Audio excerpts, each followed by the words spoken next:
Well, hello, YouTubians. It's the barbecue trucker back here.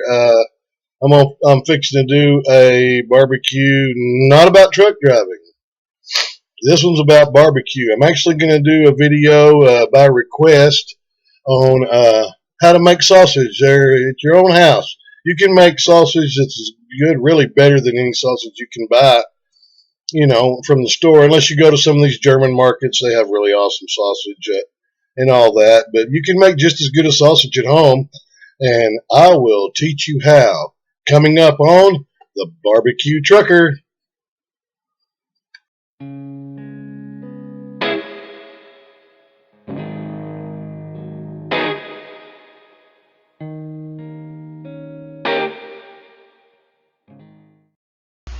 Hey, welcome back to the Barbecue Trucker.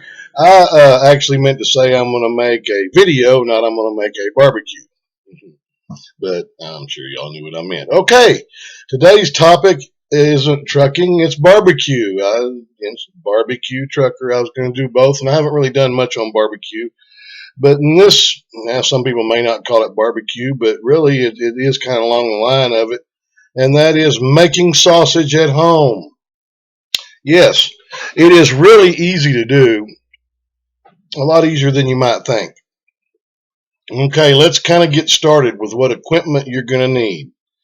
Okay, I'm going to say a grinder, a meat grinder. Really, you kind of need that. If you don't have a grinder, I mean, you can get grinders for under $100 roughly. The ones that go up on the KitchenAid, or the nice mixers and all that, those are okay, but they tend to burn out and tend to burn the motor out on the KitchenAid or whatnot. But you can get grinders. I think I got mine. It's been several years ago, but I think I got mine for about $80, and it does really good. You can look online for them. LEM has them. Just Google sausage grinders. And but now you don't necessarily have to have a sausage grinder to make sausage. You can buy or take your meat to a butcher and have it ground there. And the only thing about that is if you have it already ground, like you buy ground beef or pork, or just or whatever you want, actually chicken, believe it or not. The thing about it is when you mix the spices in it, you're going to have to mix them really good. Get your hands down in there. That's the only way to mix them. Don't think you're going to do it with a spoon or anything. You're going to have to put on the gloves, not work gloves, but you know what I'm talking about, the food handler's gloves. And you're going to have to get down there and just mix it up real good. You want to do that really anyway. What I do with my grinder is I coarse grind it, then I mix my spices in it, and then I fine grind it, and then I just get into it. And you want to make sure that everything's melded perfectly in there. It'll be more consistent sausage. Like I say, you don't have to have a grinder. It just does seem to make it easier, And like I say, if you don't, just have your meat ground at a butcher shop or buy it ground. But okay, as far as making breakfast sausage, you really won't need a stuffer, because you can just get butcher paper and take, 1 pound, plop it in there, wrap it up real good, tape it, write on it the date and what it is, and put it in the freezer or refrigerator, or cook it if you're fixing to cook it. You can cook it right away. I don't know. Some people say it's a little bit better if you'll refrigerate it for a day or two before you cook it, and gives the flavors time to meld, and that may be true. But I tell you, I've done breakfast sausage and cooked it as I was making it, and it's still delicious. Okay, for breakfast sausage, I'm going to give you the number one tip. A really good friend of my family's and myself was a man named Ronnie Wenzel. He's in Hamilton, Texas. He called the Dutchman. He had a store called the Dutchman's Hidden Valley. Now I believe his daughter runs the store, and his son also has a place in downtown Hamilton called Wenzel's Lone Star Meat Market. You're not going to find hardly any better sausage, snack sticks, products as far as this along that line goes. They're German, and they know what they're doing. Even been voted by Bon Appetit magazine as some of the best in America. And but either place, if you ever get a chance, they both have websites. Like I say, one's called the Dutchman's Hidden Valley, and one's called Wenzel's Lone Star Meat Company. Give them a check out. Best snack sticks you'll ever have. Best Reuben sandwiches. But anyway, he taught me this trick. One day I asked him, I said, Ronnie, what is the key to this breakfast sausage? Your breakfast sausage is so awesome. He pulled me to the side and he goes, all right, I'm going to tell you the secret. I'm going to tell you this secret. It's the only secret I'll share with you. And he said, my secret to my breakfast sausage is AC leg, L-E-G-G. And that's just the seasoning. That's the seasoning you can get at most stores. If not, you can order it through Southern Spices or something like that. Or you can just go to AC leg, L-E-G-G, do a search for them, and you'll find out where you can get it. I get their number 10, which is sage sausage, and it's the best breakfast sausage I've ever eaten. But they have all kinds for breakfast. Links, which if you're going to do links, you're going to need a stuffer. And just check out AC leg, L-E-G-G. Okay, also for a lot of your sausage making, it gives you tips and how-tos and casing, spices, everything to go with making sausage. There's a website called thesausagemaker.com. Check them out. I use them. I don't get any kind of bonus from them or any kind of, don't even get a free product or nothing. I just like them, and so I don't mind sharing what I like. And I'm sure there's many others out there. Don't know if they're still around. I haven't looked for them in a while, but Walton's out of Kansas City, they have good spices. I got some of their gigawatt hot spice one time. It's powdered spice, and I couldn't eat it. I mean, yeah, you could, but thought I was going to have to go to the emergency room after I tasted it. So I gave it to a crazy friend of mine named Fritz, and he put it on his eggs every day, and he actually wants more. You know, different strokes for different folks. But anyway, back to sausage. On breakfast sausage, most of the packages you get will make 25 pounds. I think the ones that they sell at the stores, and I don't know what stores they're sold at. I know in Texas, most stores, H-E-B, Kroger, and Walmart, and all that sell them. And most of those packages do 10 pounds. But make sure you look on there. And that's another thing. You don't have to get a commercial grade. They're very inexpensive, but get you a scale that you can weigh like up to 15 pounds. Very important because you want to weigh your meat. If it says for 25 pounds, personally I do 22 or 23 pounds. That's just a little bit stronger on the spice. But if you go over by a couple of pounds, it will drastically reduce the flavor. So, make sure that you know what you weigh it out. Plus, that way, when you're packaging the breakfast sausage, you can do it in 1 pound or 2 pound packages, and you don't have to guess because you've got the scale right there. And stupid thing that comes up on there, I can't even get it off. I can't unsubscribe from it. I don't know. I'm just going to take it to a technician and tell them remove this crap. But anyway, like I say, on breakfast sausage, unless it's links, you won't need a stuffer because you're just going to put it in packages. Now, as far as for your other sausages, like your bratwurst or garlic ring or any of those kind of sausage, your snack sticks, you're going to need a stuffer. Hand crank stuffers, you can get them for around 5 pound ones for around $100. I got lucky when I got mine when Gander Mountain was going out of business, which now they're reopened as Gander World, bought out by Marcus Lemonis. But anyway, when they were going out of business, I got their $99 stuffer. It was sitting on a shelf. It was the day before they closed. They wanted $50 for it. I talked the manager down to $35. So I've got a 5 pound hand crank stuffer that works wonderfully.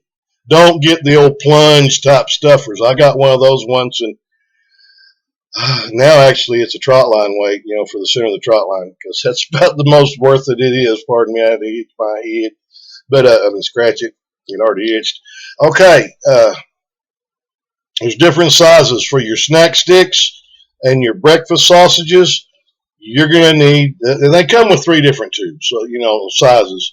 The small tube is for the breakfast links and the snack sticks. Your middle-sized tube will be for like your bratwurst and Polish sausage and stuff like that.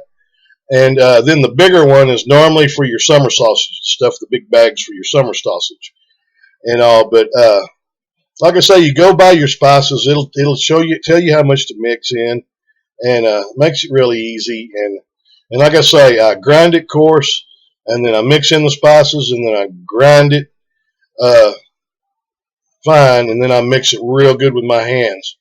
Uh, the reason I say to go ahead and buy you a stuffer, yes, a lot of the grinders will have stuffing tubes that come with them or whatnot, but you know that grinder's only going to work so long, and when you're stuffing, it's actually putting force against it, and it's having to work real harder. So you run a really good chance of burning your grinder up. My brother-in-law burned 2 of those KitchenAid ones up, stuffing sausage and using it, and then I let him borrow my hand crank stuffer. I didn't know he was going to do it. I actually told him not to use that because he'd burn it up, and well, he sometimes he's kind of like me. I had to find out the hard way on things. But anyway, so now he's been using my hand crank stuffer because he gets a lot of wild hogs.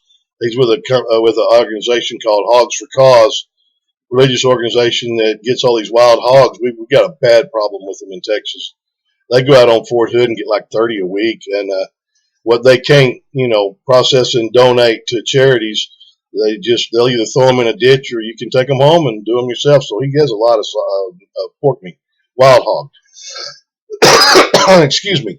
But so anyway, like I say, get you a stuffer. $100 is well worth, the not burning up your grinder. But like I say, okay, now as far as casings, if you want to use natural casings on the small one for breakfast links and snack sticks, you're going to have to go with lamb, and they're expensive. Lamb casings, they're smaller. They're the natural casings. But you can also get collagens, which are natural, but they're collagen. They're way cheaper. They don't have to be refrigerated, as far as I remember. They may, but they last a long time. And they give kind of a neat little snap when you take a bite. And as far as, like I say, your seasonings, you just need to look up where to get your seasonings and for what. You can get seasonings for everything from summer sausage to Polish sausage to, German garlic ring and German sausage and hot links, breakfast sausage, everything. And just follow the directions on the package. That's just the best way to do it, better than what I can tell you to do. Now, on your middle size, your regular size sausage, like bratwurst size, your Polish sausages and all that, lamb casings, if you want to go with the natural like that, lamb casings are pork casings, which they're intestines, if you didn't know that, you do now. And they come packaged in water or a brine solution or something. But anyway, that's what I use. And you can also get collagens in what's called collagens in those. And once again, collagens are a natural product, but they're man-made. They're not just the gut, not the intestine. And but you're going to need the pork ones for that. And for summer sausage, you have to buy the casings for the summer sausage. They're pretty much all collagen, and they sell them at the sausage maker and other sausage places. You can buy them in 1 pound, 2 pound, I think 5 pound. Oh no, 5 pound would be a pretty huge deal of summer sausage. Okay, and like I say, follow the directions. And here's a neat thing that you can do. Like if you're making snack sticks or whatever you're making, if you want to, and what I do is I'll make a jalapeno cheese. Now the snack sticks, you have to really dice up the cheese really small, or actually just grate it. And I will put normally 1 pound of cheese to 9 pounds of sausage. That way you get a 10-pound yield. And what I'll also do is and you can do it as far as on this part. That's perfect for, do it to your own taste. But I say to start with that. And I also will take and sliced jalapenos, out of the jar, and I will chop them up real fine or grind them up. I'll put them in there and grind them with the meat.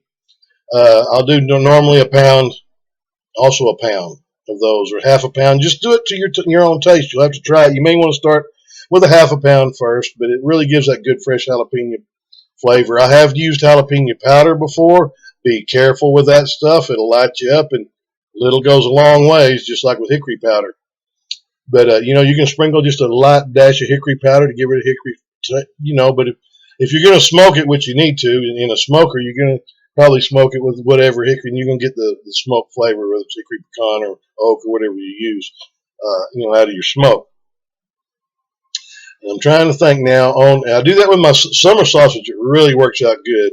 Use a little bit bigger pieces, cubes of cheese, and you can buy that high temperature cheese. I don't recommend it because I use just regular cheese, and it's just fine. That way, I take that summer sausage a lot of times, heat it up in the microwave, and that way it's nice and gooey, and the cheese is good. I really like Gruyere. I don't know how to say that word. Gruyere cheese.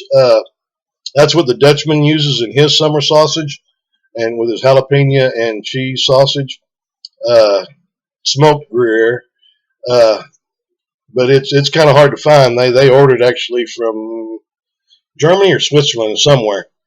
But I have used cheddar cheese. Cheddar cheese is awesome. Just dice it up or grate it up and put it in there however you like it. Like I say, I recommend a pound for every 10 pounds of sausage, especially in summer sausage. It's real good. And summer sausage, I like to add to the spice a little bit of my barbecue rub, just to taste. Now, my barbecue rub is heavy on pepper because it seems to win more that way. But I use some of my barbecue rub in addition to the summer sausage spices. I get most of my summer sausage spices that I use from the sausage maker .com, and everybody loves them. Okay, well that should have covered a good bit of making sausage. Like I say, when you cook it, though, when you smoke it, you want to smoke it to an internal temperature of 155, 160. Wouldn't go much over that. It's done. And then you're going to need to take it and put it immediately into an ice bath, that you have like in a sink or whatnot, just ice water. That stops all the cooking process right then and there. Kind of helps seal in some of that flavor, I think. I don't know if that's exactly what it does, but the Dutchman does it, so therefore I do it. But anyway, I'm going to let y'all go. And any questions, please don't hesitate to drop them in the comments before. Please hit that like button. Subscribe if you want. Hit the little bell. Ding, ding. You'll get a notification every time I post. This channel is brand new, just getting started out. It's going to get way more interesting when I get back on the road so I can take videos from everywhere I go in the United States and Canada. And if you don't like it, hit the down button. But if you don't like it and hit the down button, please leave me a comment as to why you did so, just so that I can use the feedback to help make the videos better. I promise I'm not going to berate you for it. Everybody's got the right to their own opinion. And there are several things I say at most at the end of the videos. Every once in a while I'll give you a little bit of advice that I think is important, which is never take a sleeping pill and a laxative at the same time. And then what I always say at the end of mine, and I think this is very important, please do not forget to thank all your military, your first responders, for what they do. I was at the Baylor game last Saturday, and I think well over a dozen, maybe more. And with the exception of one who must have just been having a bad day, you could see the look on their faces that they really appreciated it. You think about what it's like being a police officer nowadays. Whew. It's bad. It's tough.